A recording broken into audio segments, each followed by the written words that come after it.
Hey, everybody. Welcome to the Brave Healing Podcast, where the mission is to change the world one brave word at a time. Thank you so much for being here to listen in today. I am your hostess, Laura DeFranco, and man, do I have some extra special healing badassery in store for you in this episode.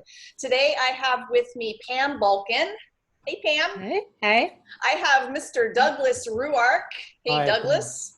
And Hi. I have Miss Neelam Singh with me. Hi, Neelam. Hi, Laura, everyone. And so you guys, what these three amazing humans have in common, I'm sure amongst other things, is aside from being holistic healers, they are all co-authors of The Ultimate Guide to Self-Healing, Volume 2, that is about to come out into the world in July. The Ultimate Guide to Self-Healing book series was born with a mission to help people heal at home. When the first book came out in May, right in the middle of COVID, the idea was to begin to build a community where we could help empower people to connect to that inner healer. And I'm really proud to say that book number 1 became a #1 international Amazon bestseller in the chronic pain category pretty quickly. I'm super proud to announce that we're about to get volume 2 into the world. So let me introduce to you the author experts and stellar human beings you see here with me today. Pam Bulkin is an energy shifter, vibration lifter. I love bios that rhyme, Pam. she's a certified Reiki master, vibrational sound therapy practitioner, and rapid transformational therapy practitioner using hypnosis. She's helping her clients release stress in their bodies to promote healing. Pam's an amateur herbalist, and she loves spending time with her grandchildren, gardening, and sewing. Mr. Douglas Ruark lives in San Francisco and is a life coach and loves his work. Don't we all, Douglas, because you're out there helping the world. And by the way, you guys, if you haven't seen Douglas's page, he does it on Facebook and Instagram, but the flowers, man, I love the flowers. Thank you. So you guys need to go find him there. Douglas loves to write and shares his writing on his Facebook page called My Wish for You Today. Also, Douglas is the host of a weekly Zoom show called Coffee Talk with Douglas. You can reach him by email, and I'm going to have you guys, everybody's websites and different contact information down below in the show notes for you, so you'll be all hooked up later, okay? Okay. And we have Ms. Neelam Singh, the founder of Moment Inspired, where she works with you to get to the root cause of the symptoms. She motivates you to take charge of your mindset and health to live your fullest potential. She's focusing on stress, chronic pain, and that's to prevent and manage lifestyle-induced types of health conditions are really important. So thank you. And thank you so much for being here, you guys. Thank you. Thank you for having me. Yes. That's a mouthful. Now you guys know why I asked for the 50-word bios, right? Okay. Yes. So now that the listeners know a little bit about you and what you guys are doing in the world, let's start with Neelam. I want you just to tell everyone about this chapter you're writing. The chapter that I'm writing is about conscious breath, and to be able to reach that space of deep relaxation, not only on your mat, but also as you conduct your everyday life. And the reason I wrote this was I'm trying to tell a story that was in my life about 6 years ago. And that this is where I learned that the holistic way of life that I was thinking I was leading was really not supporting my health.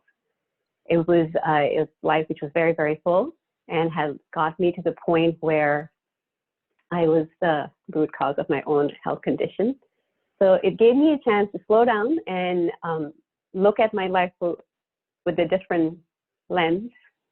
And the journey to finding my conscious breath is what I talk about, and the importance of this breath in supporting our health.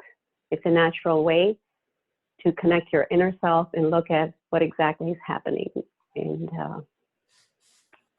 it also addresses the 5 layers of our body, which the yogic sciences talk about, which is really not looked at under a modern medicine lens. We're masking the symptoms, but we're not getting to the root cause of the issue. Yeah, getting to the root cause of things is really foundational for holistic healing. I'm going to ask you guys all of you, a little bit about that in a minute. But getting back to the breath work for just a second. So, when we went through volume 1, there was this fun thing that happened as I was reading all of the chapters. And of course, I'm lucky and privy to reading these things before everyone else gets to read them. But the thing that happened was that there would be themes throughout the whole book. And breathing, of course, it just sounds kind of funny to say, well, breathing is important. Now, breathing is life. Like, if you're not breathing, you are not living. But what people don't understand is that they're walking around barely breathing. So talk to me about awareness and how that ties into teaching people to do something different with their breathing. So I've learned about the concept of awareness being present in a book called The Power of Now in 2010. I love that book. Yeah, and it was a heavy reading, but I really enjoyed the practice of the power of now, which is something that I was conceptually doing in my everyday life. But what was missing, which I'm sure it's in the book, I haven't read it again, but was missing my connection to get to that presence from an inner, to embody that presence. And the breath allowed me to experience that. It was not something I planned, but my body, I think, automatically was leading me, its intelligence was leading me to a point where I had to get still. And that stillness, when I started closing my eyes, I started noticing how vital I felt after I came out of that practice, which was just sitting there watching it didn't start with a smooth breath. It was a very, very choppy breath and heavy and, nervousness. But I was very surprised that this breath practice was not a part of our everyday yoga. We were mostly focusing on the physical aspect of yoga, which is the asanas, and which was taking a big toll on my body, which was already depleted because I had Lyme in the past. So I needed a lot more slowing down. So everybody needs different levels of the breath practice, but a practice which you get connected to the sensation the breath leaves in your body, so that you can be in your body, out of your mind, and be present to that life which is nonstop happening in the form of a breath. So the breath is the medium that the prana, the life force, travels through or flows through your body. And a worry mind does not really allow that because you're so full of it living in your brain, but not really aware of this amazing magic which is happening within you through this powerful tool or a gift of life, I could call it.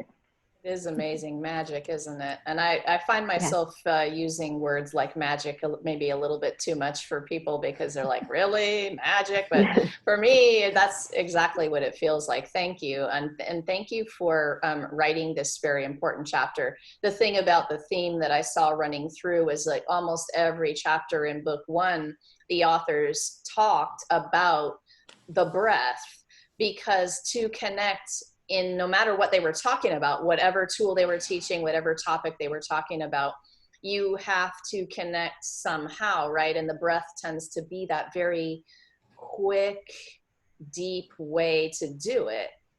And so I loved watching that throughout the chapters. And you know what another one was, you guys, was intuition. So I saw, I read that over and over and over and over, and I hoped other readers were picking up on these themes like, okay, well, if I can focus on the breath and I understand the sensations of my body as being that message, that language of intuition, then, I'm headed in the right direction in terms of this awareness thing everybody's talking about. But I loved reading all of that. So Pam, talk to us about your chapter. Well, like Neelam, my chapter is reducing stress in your life, using breath and other ways of doing that.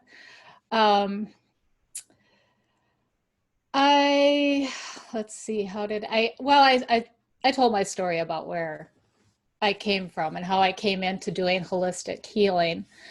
And then where I used it in my own life. And then, but let's just see, as reducing stress in your life is just helping your body to heal itself. You know, when you're taking that deep breath and you're noticing where that breath is going and when it's flowing in and out, and you're using your intention to have that breath move through you, it just helps you become more aware of your body. And there are certain times in my life where I just really didn't pay attention to my body, and then I would notice something and it's like, I wonder what that's supposed to mean. And I think by focusing on your breath and doing certain exercise, no, not necessarily exercises, but certain activities, that just helps you to be more aware of what's going on in your body. Yeah, And notice the body awareness theme, you guys. So Pam, yeah. you told you know, very raw, authentic story, and you guys, all of you, thank you so much for sharing your authentic stories, because what I believe is that the story for the reader is part of the healing. Mm-hmm. And it's actually part of the healing for the author and for the readers, because expressing yourself that way, there's little healing moments in how we write those paragraphs and what we're expressing to the world, possibly for the very first time. So Pam, I want to know, like, how did it feel to tell your story part? It felt good. I guess my story started several years ago, and I really haven't expressed that, you know, especially not in writing. I may have talked about it before, but I had kind of had a mindset that I was just, you know, it's over. I'm just going to let it go in the past, and I'm just not going to think about it anymore. But I do feel like it was really good for me to get this written, to get that story out there, and it gives some inspiration, hopefully, for other people who may be going through the same thing that I did.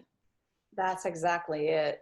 You know, and you all can remember books that you've read where, you know, your face is in the pages and you find yourself like nodding, or you find yourself taking a deep breath, or you find yourself, right? You're in it with them. You're in the energy with which that author wrote those words and was going through their thing. And so it's so powerful. It's so powerful. And I appreciate you sharing yours. Thank you. So Douglas, talk to us about your chapter. Well, my chapter is on imagination, and it's about taking steps to your steps to your best self. And I realized how important imagination was back in 2014. I was working in a wonderful job here in San Francisco, but some friends had asked me, would I be interested in going to Nepal to do some outreach work at a children's school, and then to climb Mount Everest. And just that, huh? Just that. Immediately I said no, because I couldn't imagine myself climbing up a mountain and sleeping in a tent and not taking a shower for 11 hours. But, 11 days. But then, you know, as the summer went, and this was early summer, as the summer went by, I kind of realized I wanted to make a change in my life. And I kept hearing this message that it was something that I had to do and it was going to change my life. So I remember on July 1st of 2014, I woke up and the message I had was, today you're going to go to work and you're going to resign. And I went to work that day and I resigned. Wow. And not too long after that, I headed off to Kathmandu, Nepal, did the outreach work, and then it was time to climb Mount Everest. And I made the decision. I remember making the decision that I was going to climb up the mountain, not in my head, so to speak, but more, I could just imagine what it was going to be like. I had this feeling, and I decided to go up the mountain that way. And I never used my walking sticks all the way up. I was 20 years older than all the rest of the people in my group. And I just remember imagining what the next summit was going to be like, what I was going to see. It was going to be more than I ever imagined. My friends kept saying, I kept talking myself. They could hear me up in the front of them going, wow, this is phenomenal, and all of this stuff. So I kind of used the mountain, climbing the mountain, as a metaphor. I knew that it was changing my life. I felt it changing my life. With every step I took, I knew that I felt empowered. My vision of who I was and the world was changing. And I decided that when I came back from climbing the mountain, that I was going to be a life coach, and I was going to use this process, this metaphor of climbing a mountain or moving up in your apartment building to the penthouse as changing your life. I love it, man. You know, people don't just wake up and climb Mount Everest. You know, I've been meaning, ever since I read your chapter, I've been wanting to ask you, was there any training involved? I didn't do anything different than I always do. And I'm a person that I take care of myself. I go to the gym, I eat healthy, that kind of thing. So I didn't do any kind of extra training whatsoever. Okay, but you did have a basic level of fitness. I would imagine that they would have weeded people out who didn't at least have that. Yes. Yeah, that's what an amazing adventure. So you know, interestingly enough, as I read the chapters for volume 2 that nobody has read yet, different people are talking about using imagination in different ways in terms of the healing process. Think about that, you guys. This is like in the moment. You know, they talk about manifestation. And they talk about, we talk about positive thinking and being in the feeling of what you would like to happen in your life, you know, as if it was happening now. Well, Douglas takes this idea and he puts it right in the moment of the thing that already is happening, you know, so that in the moment of the thing that's already happening, there's actually success. So he gets to the end of this journey and actually makes it to the top. And I just see that like as real time manifesting. I see imagination as the tool for that. What do you think about that, Douglas? I agree. You know, it's important to remember we all use our imagination all the time, whether we're conscious of it or not. And it's about creating what we want, but sometimes we use our imagination to also create what we don't want. Yeah, of course. So it's a very powerful tool. And, you know, I realize that to use your imagination, the first step in that is we always have to be honest of where we are right in this moment. And to tell the truth to ourselves about ourselves. That's the first step with my coaching clients. And then it's like taking that next step. How do you see yourself? And then taking the next step after that and taking the next step after that. And it's like it's empowering and you just see things beginning to change for yourself. You know, when you can say, you know, my life today, my life right this moment is I get up, I go to work, I take care of other people. I put myself last, but then when you say, but take a step up and just imagine, play along with me for a second. Just imagine if you just took one step up, what would your life look like? Well, maybe I would take care of myself a little bit better. And then all this stuff starts coming up. Maybe I would start writing that book that's been in my head for the last 10 years.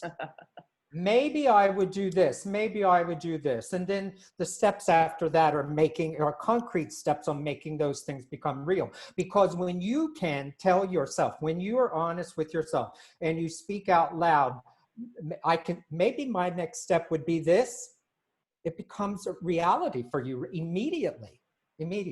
Yes, no doubt. I love listening to you talk about the process, and appreciate the way that you wrote about this, the steps in the chapter, and Thank readers you. are going to have a treat. Thank you. Thank you. So I'm going to go back to Pam and ask you, Pam, you know, because all of us here have been on a healing journey for a while, and we've all had different kinds of experiences, and it is this journey. But for us in this book, it's about a holistic kind of journey, a holistic healing. So why holistic? Why not just regular old healing? Well, holistic to me just means you're looking at the whole of you. So it's like you've got your body, you've got your mind, you've got your spirit, and you're looking at that root cause of why certain things happen. Like with the energy, moving the energy. I mean, you could have, like if you walk into a room right after an argument, sometimes you can just feel the heaviness in that room, and that same thing happens inside of your body. If you do have an argument, or you don't say what it is that you want to say, that energy can just kind of get stuck inside of you. And so going with if you went to a doctor to just say, I'm stressed out, all they're going to do is give you a pill. I mean, you need to take care of your whole self. I mean, you've got to figure out what's going on in your mind. I mean, do you need to change your mindset? Do you need to change, do you just need to work on getting that breath moving through you to just help release stress? Do you need to have a Reiki session so you can that helps to let your body relax? And by relaxing your body, it gives your body the chance to heal itself. Yeah, and you're talking about the energy, which is so important, because I know in the beginning of my journey, even even though I chose physical therapy, that was like my entry place into this journey. But in the beginning, I wasn't learning about things like shifting my energy. That came a bit later, after my degree and after I got into some more holistic and alternative education courses, right?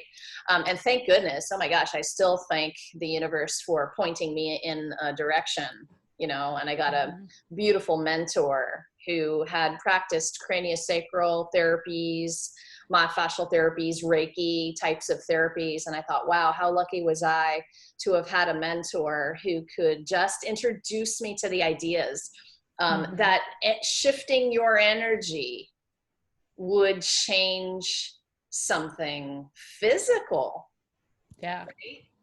Do you remember understanding that for the first time, or do you remember any pieces of that early journey for you?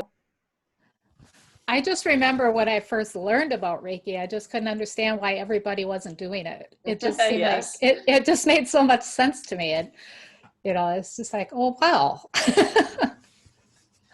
Well, and that's, I think, one of the goals of the book is to bridge a gap of, it may have made sense to you, but you guys all know people who they're like, what? I don't know what this is. I don't know how, I don't know how to access it. But key is, but I'm curious and I'm open, because I know there are possibilities I haven't, dabbled with yet. That's, I think, one of my favorite things about the journey in general, is that I've remained curious and open. It's led me down a lot of cool paths. So Neelam, talk to me about, you mentioned root cause. Actually, Pam just mentioned it again. It's so important. Neelam, talk to me about why holistic in terms of healing. The reason I kind of went down that path was because for about 7 years, I had a lot of physical symptoms, which were not that possible because they didn't match any of the current conditions and diseases in the world, so none of my blood work matched that. So I was left for 7 years with a lot of physical pain.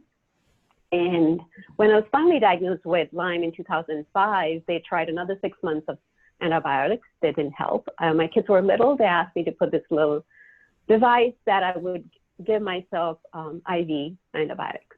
And that's when I thought it was just enough is enough. And though coming from a background where karma plays such a big role in our life, I just said, well, as of this lifetime that I remember, there's nothing unconsciously maybe, but consciously I hadn't done any harm. So it was time to really feel better. And I don't think so this larger universe or intelligence wants any of us to be sick and living in that condition. So as Douglas mentioned, I just changed that mind shift, and I will not get into the details, but synchronistically, eventually 6 months later, I was pain-free through physical therapy and strength training and some turmeric and mix of other things. But then came 2014, 9 years later, I'm back there. And both the times the doctors have suggested when they couldn't find the solution to these issues was, why don't you go on a little bit of Prozac? Maybe it's in your mind. And then this is when my spouse has been at least, on my side, because he knows that I don't need that. And that's when 2014, I turn inwards and this journey starts. What I learned during my trainings and my self, readings and research, that the yogi sciences talks about the 5 layers called koshas. The physical body, which is based on the food we eat, and here we are physically, we look at each other, our boundaries. Then we have another layer inside, it's just like those dimensions, they call them, which is the mental body. This is the body, not just what the memories in the mind, but every little cell has a memory and intelligence that plays a role. So we have the physical body, which is our hardware, then we have the mental body, which is our software. But we need the energy body and to plug into that so that these systems can work together. And the breath is that connection. And there are a number of breath breathing techniques out there, but they're really not techniques. When they say pranamaya kosha, that is the prana, the vital energy, which flows through you, but that connection has to be made, which only a holistic lens looks at. And then there's the wisdom layer and the bliss layer. But this is very much not paid attention to in modern medicine. So when I start seeing the difference in my life, healing things naturally through the breath, because then the body goes into a relaxation mode, or through the stimulation which the brain gets in the form of a parasympathetic nervous system response, the body has the ability to heal and balance all the symptoms that we have, whether it's a heartbeat, which is fast, and palpitations, or high blood pressure, or even the blood sugar, which is rampant when you're constantly on this perception of a bear chasing you in the form of 1,000 emails, sitting in the traffic, or a constant for moms who are running from their work to driving their children. And then at the same time, people like me who are adding Reiki Master and energy therapy to find those solutions, which were really just adding more and more stress. Not that they add stress, but I had a full life. So holistic lens allowed me to, address that. And I just feel that we have to look at a human as a full being, a full person who has all these 5 layers. And the presence, the awareness is the key. And the breath allows you to get present, because it has to stop that chatter. It has to break that cycle of the chatter and come into your body. And so as we become more and more present, the breath is the secret sauce, I call it, because it holds everything together. So I love the discussion that bridges the science with the, stuff that's maybe not so, I don't know, I'm actually have been trying very hard to wipe out woo-woo from my language. because what I realized is some people didn't even know what I was talking about. And I thought, good, they don't know what I'm talking about when I say that. So let's have these conversations that, like what Neelam is explaining, that bridge, that science piece with what you're feeling. And so that we understand that it is about integrating everything together, right? That's integration is a part of how I think of holistic healing. Douglas, what's your take on it? You know what? I love just the feeling and talking about the mind, the body, and the spirit. And, every morning I get up and I believe we have an inner world and I believe there's an outer world. And I'd rather spend more time in the inner world where answers come, where, where your energy source is. And I just said, I used to have a very big personal training business here in San Francisco.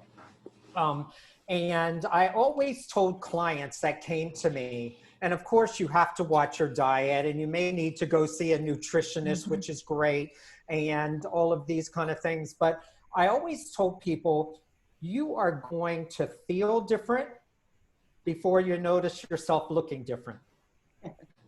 You're going to feel more empowered. You're going to feel, you're going to have more energy. And then it usually takes someone else coming up to you saying, wow, you've lost a lot of weight. Your clothes are really looking baggy on you, but you don't see it yourself. So, something, it's interesting also in my coaching business.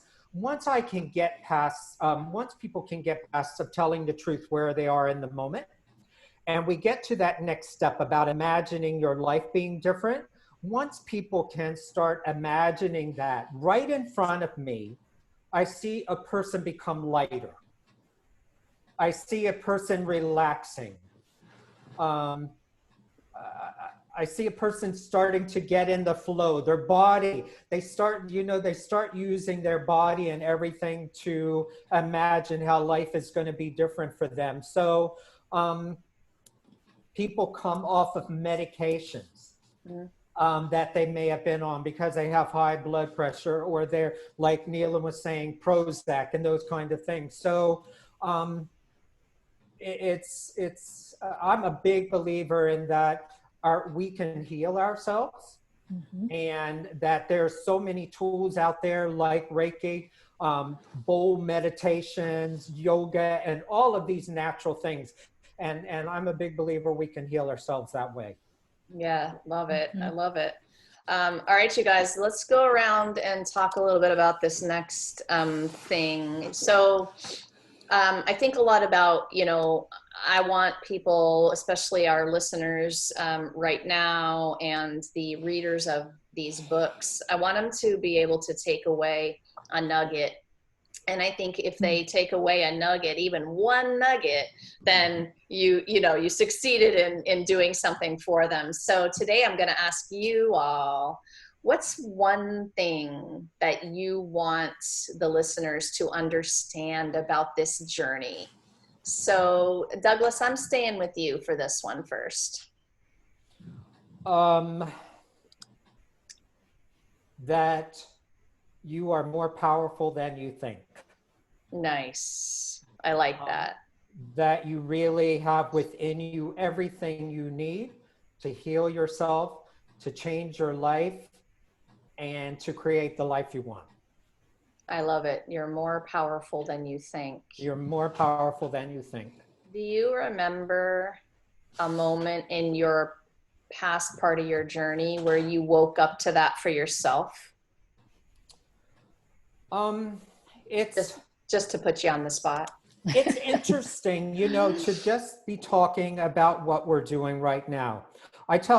Writing this chapter was a very powerful thing for me. I remember the first conversation where we all got together. I think I told you, I walked away from that feeling nauseous and thinking, what did I get myself into? And Jeanette, who is who wrote a chapter in the book on affirmation, said, well, you know what? Just go in the bathroom and throw up and let's. This was a very powerful tool, this telling about my story, this realizing that I make a difference in the world, that my past doesn't make any difference. And since writing this story, I've been writing for the past 6 years, and I'm writing that book. I'm right in the middle of it.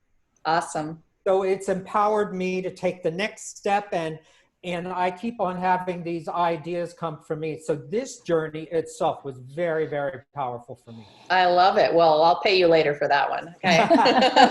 Thank you. Neelam, how about for you? What's something that you want the listeners to understand about this journey, this healing journey that we are on? That practicing the power of now, like not just reading it, just truly making that effort to live here and now, and using the breath will change everything. Because when your breath is you are present in this moment as I talk to you, and I see all four of you, and I'm just sitting in this room and I'm listening to you. This is all that really is. Everything has either happened or will happen, but because we remain in those, and nobody really teaches us that. And this is something when I taught very young children for almost 3 years, they are born with that. But we somewhere along the way forget it. They fall, they get up, they cry, and they start again. They don't brood over, oh, I fell yesterday, Mom. They may start doing it when they're 7 and 8 and up and 15, but not when they're younger. And we have that gift from whoever you may call that, the universe, God, Almighty, or whatever that is. We have to connect back with that. And there's an innate intelligence that we don't need to control. We'll take care of that. Just like we didn't choose our children to be born with 2 eyes and this and that. If we had, I'm sure we would have missed something. But that intelligence is in all of us. And that breath will allow you to practice that presence. And that presence is not easy. You will forget. But what I noticed from just reading the book, I came from like 20 years to a week worth of baggage when something in my outer world would stir me or irritate me or get under my skin, or I would have a reaction, to the point I came down to 2 hours, to the point that I can wake up every morning and let go. And that power only lies in the now. It doesn't lie in the past or the future, because everything is happening now. It's worth a shot. And if you don't know how to get there, get a guide. And trust me, it is the only way to really enjoy life as is and have the ability to face it when it's not the way you would like it to be. And it's unpleasant. It's too long, I know. I think that the awareness is the key to everything. And sometimes I find myself saying it so often that I'm worried that people are gonna, not hear it because I say it so often. But it's the key to everything. And it's from this moment that I'm saying this sentence to this moment that I'm saying this one to, and so like, I really think that if this is mastered, and sometimes I don't like that word either. I think mastery is just an ongoing, consistent discipline of a practice. So when you've made that your lifestyle, that's what mastery is. But when you've made that your lifestyle, to be aware in the now, you can have anything you want, including miraculous healing a lot of the time. So don't get me started on that topic. We'll be here all day long. Pam, talk to the listeners about one thing you want them to know about this journey. I believe that you just need to be your own advocate, to feel empowered yourself. You can make decisions for yourself, and just know that you do have that power. It's like Douglas said. I mean, if you pay attention to your body, it's like when I was sick, what I noticed before I knew any idea what was going on, I was noticing my nose felt bigger. And it was like, what is going on? It's like, it made me think of somebody who was an alcoholic. And I'm like, I might have one glass of wine a week, maybe. And I couldn't figure out, why is that happening? But it's just something that I noticed about my body. And I do notice it now once in a while. It's like if I've eaten something that has caused some type of inflammation, my nose might feel thicker, It's like, so I mean, they're just little things like that you can notice about your body. And your body is talking to you. It's telling you what's going on when you've got pain somewhere. It could very well be that you've eaten something that you shouldn't have, or that your body doesn't want you to eat. It doesn't mean that it's something bad, but your body is different from everybody else's. You're unique. Whatever is going on with you, you're the one that needs to pay attention to that and figure out what's going on. I think that this idea is very, very powerful. You're making me think of myself as a younger person, younger woman, not feeling like I had the power to be that advocate for myself. And of course, growing up in a Western medical sort of system where you go to someone to get fixed. Here's another one that you don't want to start me on because, just relying on everybody else to fix you. And now there's a place for all of the fixers. There's a place for the medicine. There's a place for all of the stuff we need. But what it can come from is that place inside you that knows to go reach out for help, rather than I'm going to go to somebody else to figure that part out for me, right? It has to start from that place of being your own advocate and speaking up and actually firing people who aren't doing it for you the way that you need it to be done. Oh my goodness, right? So I wonder, I want to help people who have not been able to be their own advocates. So there are some situations where they actually do need somebody else to advocate for them. And how would we guide that person, Pam, do you think? Well, if you want somebody else to be your advocate, is that what you're asking? Yeah, or you need it, like for whatever reason you can't speak like it you up. Just don't have that power within you. Possibly so sick you can't. Yeah. I mean, if the people around you know you and know what it is that you would want, I think you're going to have to just put your faith in them.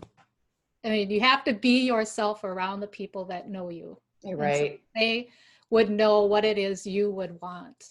I mean, I had to get to a point where I was turning down tests that the doctors wanted to do. And it's like, no, I don't need that. So, it's just like having somebody know you well enough to know so that they know what it is you would want. I love that. And part of that is speaking up to the people around you, speaking up. They are not a mind reader and they don't know all the things that are going on inside of you. And sometimes we're afraid to speak up to the ones that we love the most and who are the closest to us. But being at least not afraid to speak that out to somebody so that they really have an idea and understand. This is such, this is complicated sometimes, but this is also part of the reason why I'm doing these books and I'm gathering all you amazing people is because you all are starting these conversations. We're having this conversation right now. So somebody hearing this conversation is going to hear it at the exact time that they need to hear it to understand that maybe they need to speak something up to their loved one, right? And this is half the battle, is speaking this stuff out loud, speaking the holistic part out loud, speaking the alternatives out loud. I love the question, what else is possible for my healing? What else is possible? It reminds me of the work Douglas is doing in terms of getting people to just asks the question, what would it look like if I took this next step up in my life, you know, and getting people in touch with the desires and the dreams of something more than just mediocre or worse, sick, you know. Okay, I have one last question for all of you to wrap up our interview today. It's one of my favorite questions and writing prompts, actually, of all time. And so, Pam, I'm going to stick with you for our first answer. What do you love to do so much you lose track of time? This may sound crazy, but I love weeding my garden. That's a good one. It doesn't sound crazy to me. Why? Why do you love that? Tell Well, us. I mean, you're outside, you're in nature. I mean, I don't want to be out there when it's super hot, but I do love digging in the dirt, and I love the results. I mean, you've got this beautiful garden. All you see then is your vegetables or your flowers, and you know, it's instant beauty. Yes. I don't know if any of you have read the book Earthing before. Beautiful little book, easy read, but just talking about the actual electrical charge between you, your skin, and the actual earth, and what that does to help heal a body. I love that book. We're going to have to get somebody to write a chapter on earthing, I think. Yeah. Douglas, what do you love to do so much you lose track of time? I love writing. I love to write. I love, you know, yesterday I was like, I'm going to sit down and I'm going to write one thing for my book. And then I look up and it's 4 hours later. And you know, when it's in my mind, when I'm writing, what's always in my mind is that it's my hope that it's bringing people together, whatever I write. And that I know that it's a big thing, but if you look in a mirror or you're having a day where you don't feel so good, that Douglas is sitting up on your shoulder saying you're amazing. I love that. I love it. You know, of course, I think we're all a little bit in that boat with writing. At least most of us are. Some people do it and they don't love it so much, but they're getting to love it more. But I write first to feng shui my soul, to move the energy. And sometimes the stuff will come out on the page and I will read it and go, whoa, you think that? You know, and I'm talking to myself, like such aha moments in that moving those words from inside to outside. Well, I think writing also, if you allow it, comes from your spirit. Of course. And sometimes, you know, someone will say, what did you write about? Like every morning I write, what did you write about today? I have no idea. It comes and then it goes, and I have to go back and read it myself. Yeah. And then what I do, I have the same experience sometimes that I'm like, did I write that? That's pretty good. It's nice when you can feel that way. Right. Yeah. So of course, in volume 1, my chapter 2 was about using writing as a healing practice. And so I'll leave you listeners to go purchase volume 1 for that chapter. I'm trying to decide what form that's going to take for our chapter, but thank you, Douglas. So Neelam, I want to hear from you about this. What do you love to do so much you lose track of time? Well, if I look at what I put a lot of effort and time in, is reading books, the books that bridge the gap between science and spirituality, mostly because if those books hadn't been there, today I wouldn't be where I am. I would be maybe taking 10 pills, and I knock on the wood, I take none. And I love what you just said, Douglas, because you reaffirmed something, and Laura knows very well, I'm very new to this writing space. And what I noticed in the last 2 weeks when I write in the morning, which is the best time, when I go back and read, because it's organizing my mind and the things I know, but they just I don't know how to like bring them forward. And when I was trying to read something 2 days ago and I said, did I write that? And is that possible? But it was such a big thing. It literally stopped my practice and I had to go write it down. So maybe eventually this reading that I've been putting so much effort on, which is effortless for me, I just love it. I mean, I could spend hours doing that and pause everything, and maybe that's why I don't do certain other things. But maybe writing will become something. But for now, it's been reading, a lot of reading. And walking in the woods is another pastime, but there's so much I can do with that. So. Oh yeah, I know we all have our lists of things too, huh? The Yeah. nature connection is a big one. Y'all, thank you so much for being here. Thank you for what you do in the world and for being here to share it with us and for saying yes to writing this chapter and just being a warrior through that process. Thank you very much. Thank you. Thank you. Thanks for having us. Listeners, remember, all the authors are hooked up in the show notes for you. Their websites are there. So please, from now until when the book comes out, go explore, get with them, and get into their worlds and understand a little bit more about what they do. Maybe you are listening and you are a fellow healer, healthcare practitioner, and it's time for your words to be in the world in a bigger way. So you know I got you.